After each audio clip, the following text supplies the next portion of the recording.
بتائیں قازان کی قازان تو اس میں ہے نا ہمارا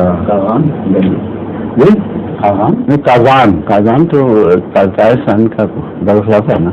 ہاں تو آپ قازان سے ہیں نا. شادی بیگم وہاں کی ضرور کی بات ہے. قازان میں شادی ہوئی ہے نا. اور ٹوپی میں قازان کی پہنی ہوئی ہے. ہاں جی. ہم تو اسی لیے بار بار جو قازان کی بات کر رہا ہوں اس لیے کہہ رہا ہوں. تاتاری قوم کا ملک ہے اور اس کا نام قازان کا پورا نام کیا ہے اس ملک کا؟ تاتارستان اسٹیٹ ہے. تاتارستان. جی. تاتارستان رشیا کے اندر ہے. یہ جس کو ہم لوگ رشیا کہتے ہیں ادھر سے صرف ایک اسٹیٹ کا نام ہے اور اصل اس طرح ہے USSR, union of Soviet socialist republic. تمام اسلامی ممالک سوائے تاتارستان کے USSR سے باہر ہیں.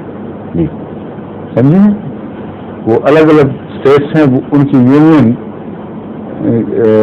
USSR کی یونین کا تو حصہ ہے لیکن روس نہیں ہے. وہ روس سب سے بڑی اسٹیٹ ہے اور سوائے اس جنوبی ریاست کے جو اس کے اندر شامل ہے باقی اکثر بحریہ اور عیسائی ہیں یا عیسائی بھی وہ ہیں جو آرتھوڈاکس گریک آرتھوڈاکس.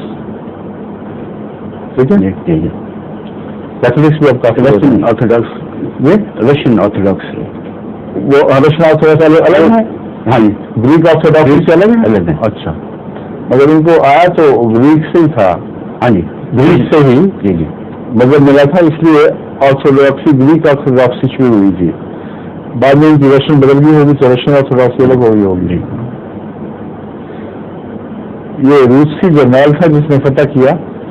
اس نے مذہب کی تلاش شروع کی اور اپنے نمائندے بھیجے کہ ترکی میں جاؤ وہاں کے حالات بھی معلوم کرو اور گریس بھی جاؤ اور بعض جگہوں پہ جا کے دیکھو کیا مذہب پایا جاتا ہے.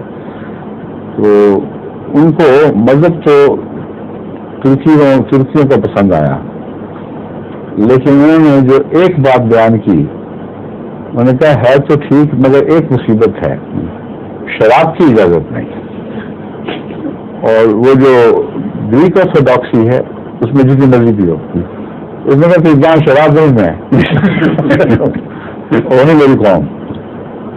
شراب نے ان کو عیسائی بنایا ہے اور اس کے ساتھ شراب کے نشے کی ہر برائی بھی اسی طرح اس پہلے سے میں آ گئی. خدا کی خاطر نہیں ہوئے تھے, شراب کی خاطر ہوئے تھے. تو خدا سے جو پہلی بغاوت کی ہے کسی قوم نے یہ لوگ ہیں. سمجھ گئے؟ اب بتائیں آپ کا سوال بھی ہے کوئی؟ ظہور میں